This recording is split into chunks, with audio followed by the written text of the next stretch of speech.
नमस्कार किसान भाइयों, मैं रणविजय सिंह महिंद्रा एचजेडपीसी से। आज हम चर्चा करेंगे हम आलू में अधिक उत्पादन कैसे लें। एक बम्पर पैदावार लेने के लिए हमें किन किन चीज़ों की आवश्यकता पड़ती है, कौन से वो पॉइंट हैं जो हर किसान भाई को याद रखने ज़रूरी हैं। सबसे पहले कभी भी जब हम आलू हमें लगाना है तो उसके लिए जिस भी खेत में हमें लगाना है उसकी मिट्टी की जांच करानी बहुत आवश्यक है। हमें चाहिए कि उस खेत की मिट्टी की जांच जरूर कराएं, जिससे कि हमें पता लगे कि हमारे खेत में किन पोषक तत्वों की कमी है, किन की उपलब्धता ज़्यादा है। उसके लिए हमें मिट्टी की जांच कराना बहुत आवश्यक है। फिर हमें चाहिए कि जिस खेत में जहाँ पर हमें आलू लगाना है या फिर और फसल के लिए भी कह सकते हैं, FYM का यूज़ बहुत ज़रूरी है। जो हमारा कूड़ी का खाद होता है उसका इस्तेमाल करें हर साल। हो सके तो अभी इसकी उपलब्धता कम होती जा रही है, पर कोशिश करें कि इसे हम ज़्यादा से ज़्यादा यूज़ करें। और ग्रीन मैन्योरिंग, हरी खाद जो ढैचे की खाद होती है, सनई हम लगाते हैं, उसका हमें बराबर यूज़ करते रहना चाहिए। फिर इसके बाद हमें चाहिए कि हम जो अपनी वैरायटी का सिलेक्शन कर रहे हैं, वैरायटी का सिलेक्शन हमें करते टाइम 3-4 चीज़ों का ध्यान रखना चाहिए।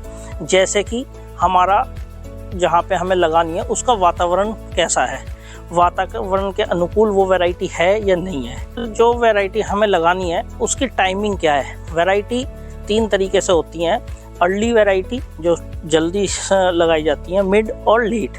अगर हम अर्ली हमें सोइंग करनी है और हम वैरायटी सिलेक्शन ऐसा कर लेते हैं जो लेट वैरायटी है, तो हमारी उस पे उत्पादन पे उसका बहुत ज़्यादा फ़र्क पड़ता है। तो हमें कभी भी वैरायटी सेलेक्ट करते टाइम इन सब चीज़ों का ध्यान रखना चाहिए। और सबसे महत्वपूर्ण, हमें सीड क्वालिटी का ध्यान रखना चाहिए। जो भी हम वैरायटी लगा रहे हैं उसकी जो सीड है उसकी क्या हिस्ट्री रही है, वो कहाँ से आया है, उसमें पिछले जो सीज़न में था उसमें वायरस परसेंटेज कितनी थी, उसमें कोई बीमारी तो नहीं थी। इन सभी चीज़ों का हमें विशेषकर ध्यान रखना चाहिए।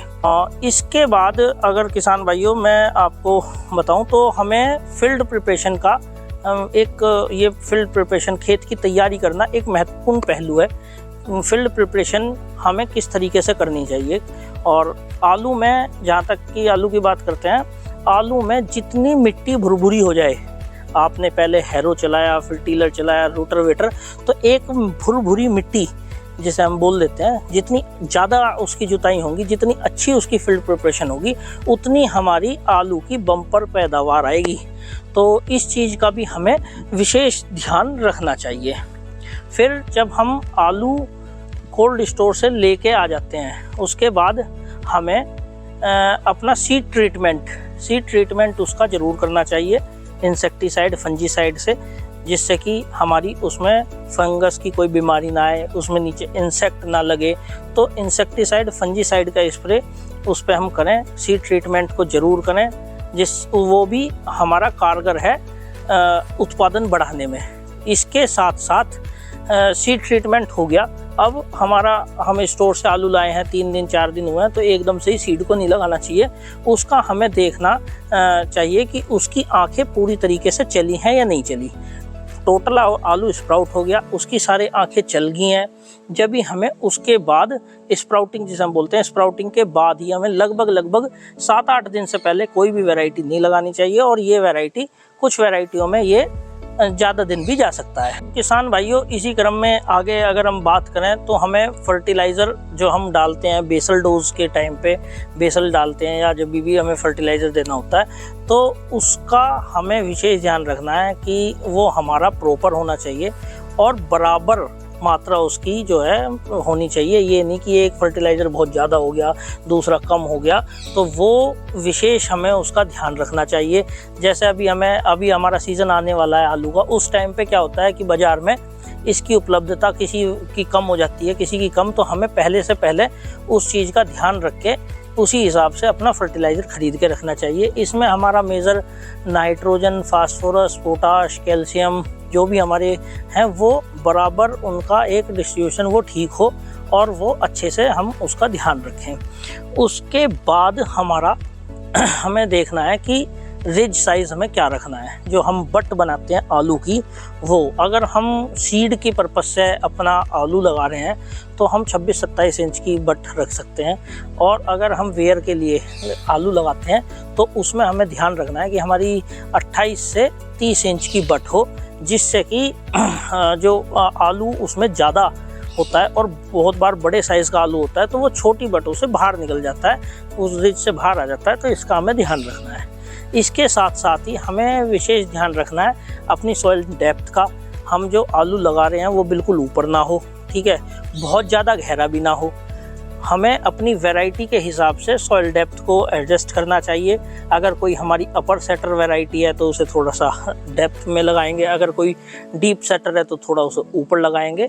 अमूमन हम 4 से 6 इंच की डेप्थ पे आलू लगाते हैं। उसके बाद हमें जो स्पेसिंग रखनी है, स्पेसिंग हम अगर सीड में रखते हैं तो 5 से 7 इंच की स्पेसिंग, प्लांट से प्लांट की दूरी रखते हैं। और उसी के साथ साथ वेयर में हम 8 से 10 इंच की दूरी रखते हैं। ये हमें ज़रूर इन चीज़ों का ध्यान रखना चाहिए कि हम किस उद्देश्य से अपना आलू लगा रहे हैं। ये भी एक बहुत महत्वपूर्ण है हमारे आलू का बम्पर उत्पादन लेने के लिए। इसके बाद हम अगर बात करें इरिगेशन की, इरिगेशन पानी का जो महत्व है आलू की खेती में बहुत महत्वपूर्ण है। और उसके लिए जब हम आलू में पानी लगाते हैं तो एक तो सबसे पहले हमें पहले पानी का बहुत ज़्यादा ध्यान रखना है। जो हमारा पहला पानी है कोशिश करें कि उसे दिन के समय लगाएं। और जो हमारी रिज है, अगर ये हमारी रिज है तो उसमें 1/3 हिस्से में हम लगाएं। मतलब ये 3 हिस्से इसके कर लें तो 1/3 तक ही ये लगे। दरअसल होता क्या है कि आलू को नमी की आवश्यकता होती है, ना कि बहुत ज़्यादा पानी की। अगर आप उसमें पानी बहुत ज़्यादा लगा देंगे, पहले तो अब जब हम पहले पानी की बात कर रहे हैं तो उससे ये होता है कि हमारी रिज ना बैठ जाए, इसलिए हमें थोड़ा अच्छा करके पानी लगाना चाहिए। उसके बाद अगर जो पानी लगाते हैं, अगर हम ज़्यादा पानी लगा देते हैं तो हमारा आलू रोटन होने के भी, सीड का रोटन होने के भी चांस बनते हैं। और जो हमारे न्यूट्रेंट है वो लीच कर जाते हैं।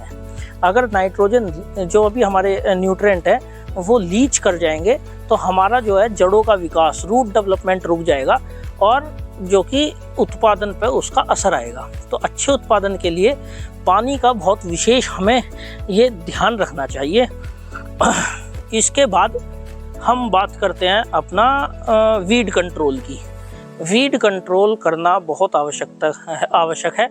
इसमें हम क्या करते हैं कि सबसे पहले हम जब आलू की बिजाई करते हैं, बुआई करते हैं, तो उस टाइम पे हम प्री इमरजेंस करते हैं। प्री इमरजेंस की एक दवाई वीडीसाइड का इस्तेमाल करते हैं। अगर उसके बाद भी हमारे खेत में वीड है तो हमें वीड ज़रूर निकालना चाहिए, वो ज़रूर निकलवा देना चाहिए। उससे होता क्या है कि अगर हम वीड नहीं निकालते हैं तो वो भी हमारे जो न्यूट्रेंट है वो अपटेक करता है, हमारा जो इरिगेशन है उस पर फ़र्क पड़ता है।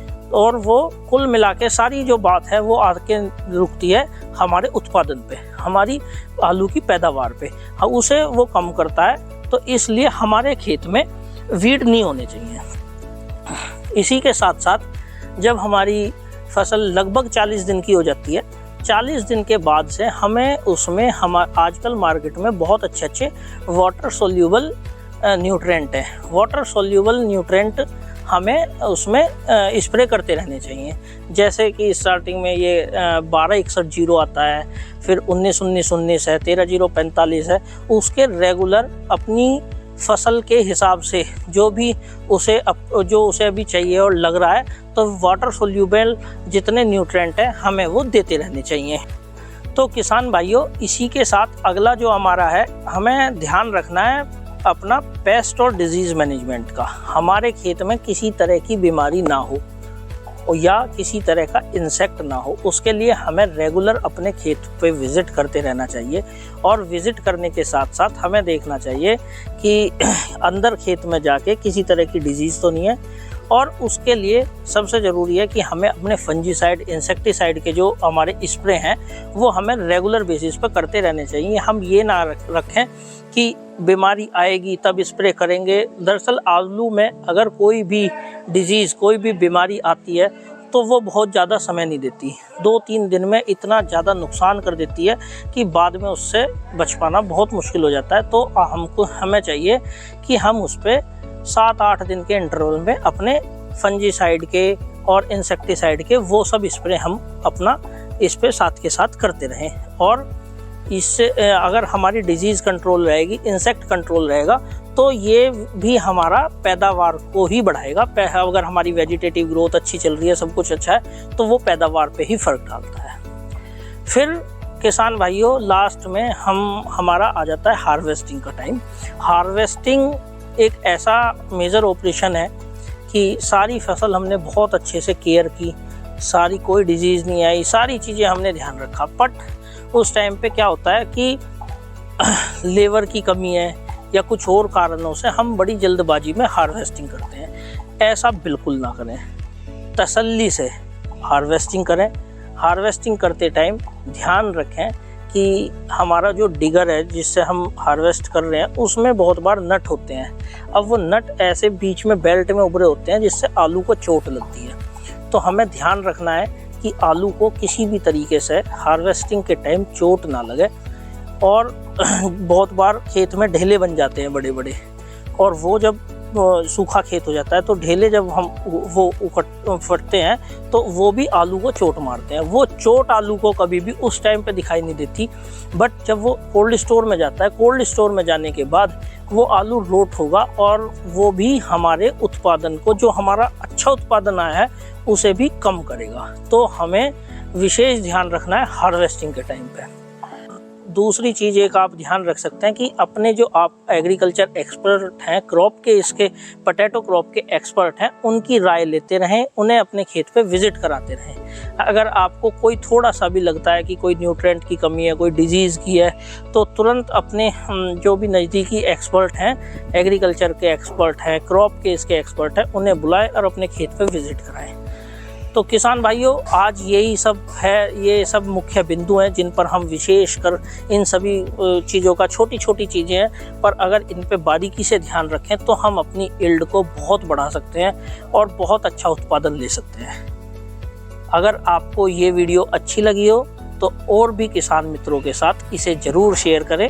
नमस्कार, धन्यवाद।